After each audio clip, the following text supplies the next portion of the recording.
Hello, and welcome to Rolling Out's Star Studio for Best of a Generation. My name is Portia Monique, and today I'll be your host. We're speaking with the lovely, beautiful, talented, and intelligent owner of the Pear Nova Beauty Brand, Miss Rachel James. Please help me welcome her to the show. Thank you. Hi, Portia. How are you? Hey, Rachel, I'm wonderful. How are you? I'm good. Thank you for having me. Absolutely. So I want to start off with getting to know you a little better. You did work with Rolling Out and Lexus on elevating to the next level. But let's talk about you and getting to know you better. And let's start at the beginning. So briefly walk us through your journey of becoming an entrepreneur, creating your beauty brand, Pear Nova, and opening up your business. For sure. So I have a fashion and a beauty background. And my last week of college, this was back in 2012, is really when I decided and I knew that I wanted to be an entrepreneur. So I merged both of my backgrounds to create a product that I felt like sat in the middle. And for me, that was nail polish.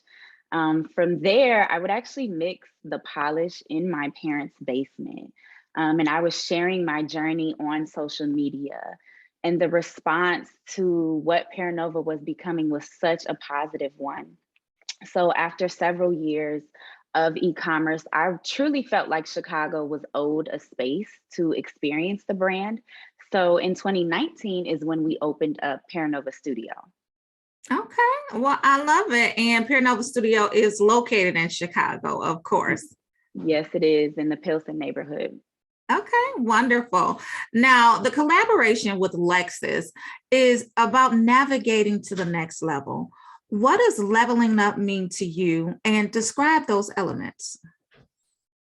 For me, leveling up means reaching, growing, evolving. I'm constantly challenging myself to reach new goals, to grow as a mother, an entrepreneur, a human being, and to evolve as I learn new things and build new skills. So reaching the next level is about progress, opportunity, and improvement. And it's about overcoming obstacles to reach new heights. I love that. I love that. Overcoming obstacles to reach new heights. That's lovely. Now, at each milestone of your entrepreneurial journey, how did you identify when it was time to level up? I always know it's time to level up when Pear Nova is experiencing growing pains. Mm. I would say the first one was when I knew that it grew past just me, and then it grew past just maybe 5 team members, or it grew past our shipping operations. And I think those moments are so important because you could either let it break you, let it overwhelm you, let it make you quit, or you could just know that now it's time to level up and it's time to advance.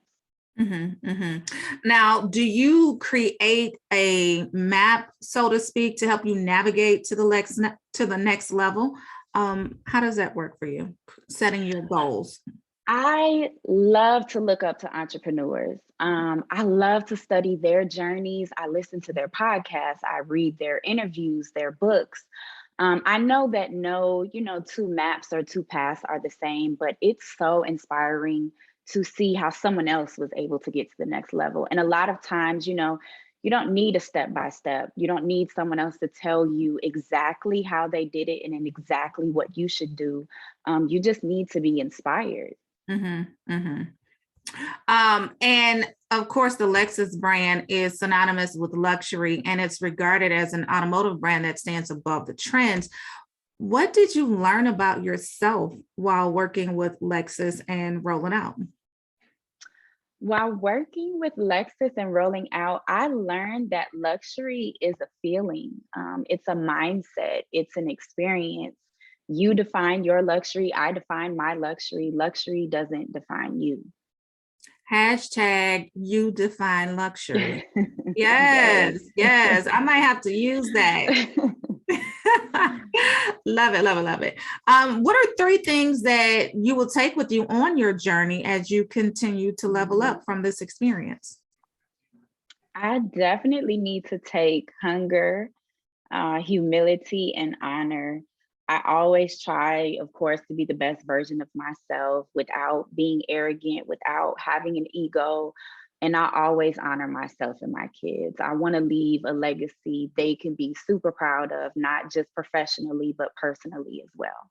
Oh, yes, definitely big on leaving a legacy, and definitely the hunger, humility, and honor. I like that. And it definitely makes you think about who you want to be, who you want to show up in the world as. So, yeah, the hunger, humility, and honor is Mhm. wonderful. Let's talk about more of who you are and the girl boss that you are, right? What makes you uniquely you? What makes me me? Authenticity. I try to be as honest and sincere as I can be. I want to share not just my success, but my struggles, with people that I encounter.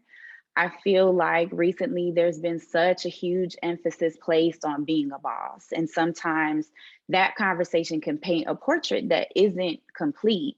So for me, it's really important that I'm transparent in saying I'm human, I make mistakes, I have experienced and will experience setbacks, and that's okay. I'm here to be the best version of myself and to encourage everyone else to do the same. Mm. Absolutely big on being the best version of yourself. That's Yes. some great advice too. And I think people should take that to heart. Like just show up authentically as yourself, being that best version of yourself At all times. at all times. Now, you just briefly spoke about being inspired by other entrepreneurs, reading their books and whatnot, but what else inspires you? I'm a very visual person. So a lot of my inspiration comes from life, whether it's traveling, whether it's just seeing my kids experience things for the first time, spending time with loved ones. I'm always thinking of ways to incorporate those moments into opportunities for growth. And what keeps you focusing on the right path? Definitely my kids. My children and my intuition. I'd say those two things keep me focused. So whenever I'm thinking about slacking or letting up or even quitting, which I do, I remember I'm setting an example for my boys. And then whenever I'm feeling off center, I try to go within to connect to my intuition. I think what I used to do when I was starting off as an entrepreneur was I'm always asking for advice. Should I do this? Should I do that? Am I going the right way? But I think the best thing as an entrepreneur is to always trust yourself. So that Mhm. guidance is what keeps me aligned and helps me to realign with myself and with my purpose. Now, if you don't mind me asking, what type of things do you do to align with your intuition? I meditate, I read, I write. I just spend alone. It's alone time. It's writing your thoughts down. It's dissecting your thoughts. And just I would say enjoying your time alone. I feel like that's the time where you could hear yourself the loudest and hear your thoughts just very clearly.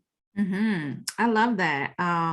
Yeah, and on along that same line, when you think about spending your alone time and writing and reading and all of that, I also want to touch on the dreaming aspect of it, right? So, how Mhm. important is dreaming as an entrepreneur? Dreaming is the most important thing. Mm. This is what your business is built on. It's a dream. And I think that once you stop dreaming, that's when you'll be stagnant. So you have to create an environment around you that allows you to constantly dream. So the company you keep, the team that you're building, the places you go to, whether you frequent them, whether you're traveling, and anything that you're putting, in your mind, whether it's music, television shows, books, just make sure that all of those things are helping you get to your dream and also to dream bigger. Great advice. I love that. Now, let's move on to a little bit more practical advice, right? So, let's talk about your process for goal setting and achieving milestones. How do you accomplish that? So I like to break down the big picture into smaller goals so that, the impossible doesn't feel impossible. And I really like to work backwards. So let's say I'm setting a goal for the end of 2022. So I need to figure out what needs to be done each quarter, each month, each week, sometimes each day. And then from there, I delegate. Hmm. Hmm. And so, of course, you delegate to your team, and they execute from there. So that's a great Yes. strategy. Now, what about your process for mapping out your business success? And how do you evaluate that? Is it similar? Is it different? How do you evaluate yourself? Yep, it's similar. I map out Pear Nova success. I look at the past year, past month. I set new goals, and then of course I check back in. I check in on our analytics, and if we didn't make the goal, then my team and I will see where we can improve and plan to implement those changes for the next time. Hmm. Hmm. Now, similar, let's stay there for a second. Let's discuss developing and maintaining your brand, though, right? So, Mhm. how do you do it? How important is it to you? And what would you advise for other people to do when it comes to maintaining their brand as well? So when I first was developing Pear Nova, my only true goal was to just bottle up my passion, which was luxury, it was fashion, it was beauty, it was wellness, it was art. I just wanted to take all of my passions and put it into this one thing. And I feel like now that I'm maintaining the brand, what I love to do, one of my favorite things to do is to check in with consumers, whether it's on social media, even in the DMs, responding, asking questions, check in with the industry, just to make sure you're planning for what's next, you're ahead of what's next, you know what products to make next, and you're able to truly forecast. So keeping your finger on the pulse of what's hot, what's going on right now, what the people really want. Yes, yes. Yes, yes, I love that. Now, becoming an expert, a master of your craft in your field, how do you do that? You become an expert by remaining a student, for sure, for Mhm. sure. There's always room for knowledge and growth. Even the person who may know the most, I'm sure that they're continuing to read and study, and they're always going to remain a student. And stand right there as well. What type of things do you read, and how do you remain a student in terms of your business and in terms of being a professional and Mhm. entrepreneur? I personally love to read everything. I read novels, I read self-help. I I love to just I know a lot of people might, watch a television show or fall in a movie. I love to fall in books. So anything and everything I love to read because I feel like you could take something from a book. I know self-help books are probably like the biggest thing when it comes to entrepreneurs, but sometimes I think it's important as especially when you're a creative to get lost in a novel that's not Yeah. telling you how to be, but it's more so allowing you to learn, or take away what you truly need to take away from the book. Absolutely. I found myself recently falling into some of those fictional novels, right? Hmm. And just getting lost in somebody else's story. Yes. Yeah, I find that I like historical fiction the best. One of the books that I just most recently read is called The Yellow Wife by Sadiqa. Mm. I gotta get her last name, but it's awesome. I was intrigued. I'm gonna I have to think, look it yeah, up. it was historical fiction, Hmm. set in the South. It was just great writing, like Hmm. really great writing. Anyway, I'm I'm digressing. I'm digressing, but it was really a really good read, and I enjoyed it very much. So that is some great advice. Now, as we bring this interview to a close, what are some recommendations and tips that you may have for other female entrepreneurs coming after you on how to follow their dreams and level up at the same time? My main advice would just be to be consistent. When I started Pear Nova, I had a 5-year-old and I had a newborn. So I didn't have a lot of time, and I was actually still in college. I did not have a lot of time. So whether you have a full-time job, you're a full-time student, you are a mom or all of the above, even if you just have 15 minutes a day, 30 minutes a day, to work towards your dream, make sure you do that, because 30 minutes a day for an entire year is such a huge difference than just thinking like, oh, I don't have the time. So consistency will definitely help you to level up. I apply that 30 minutes a day to exercise. Yes. The older you get, the busier you become, more work. So I just have to take the first half of my day, the first portion of my day when I wake up, and I just do my exercise like every day. I'm on a roll now. So that's important too. That's so important too. It's so important. And right there too, when it comes to self-care, I know you talked about it a little earlier, but are there other things that you do to self-care, to practice self-care? I work out. Oh, yes. Working out, yes. Working out is probably one of my favorite forms of self-care, even though I can hate it, or like I'll try to talk myself out of going to the gym, and sometimes I do, but I always feel 1,000% better Yeah. afterwards. So like, and I've come to learn that self-care doesn't always just mean like the cute and the pretty things. It can be painting your nails, but it's also going to therapy. It's going to the gym. It's eating right, even though you don't want to. So all of those things. But yes, working out is probably my favorite at this time. Yeah, it's becoming one of my favorites. My mentality towards it now is I get to work out. I approach it as I get to work out, because a lot of people don't, maybe they don't have the functionality, the mobility, to the whatever to actually work out. And so I approach it as I get to work out. Like everything. That's a good way to approach a lot of things, actually. Yeah. Not just the gym. That's a good one. I gotta remember that one. Yes, I'm still able to walk. I'm still able. Still able to do a push-up. So I get to work out. So that is a great form of self-care. Yeah. And lastly, but not least, as this conference is highlighting the best of a generation, what does it mean to you to walk in excellence and become one of the best of your generation? It's so important for me to become the best of my generation, because I feel like my children, they're the next generation and they're watching. So if I expect them to be the best, I have to show them how it's done. I love it. I love it. Thank you so much. Tell us where we can follow your journey and keep up with all of the great and amazing things that you're doing. Yes, please follow the Pear Nova page, Instagram, Facebook, Twitter. It's at Pear Nova, PearNova, and then you can head to our website, pearnova.com.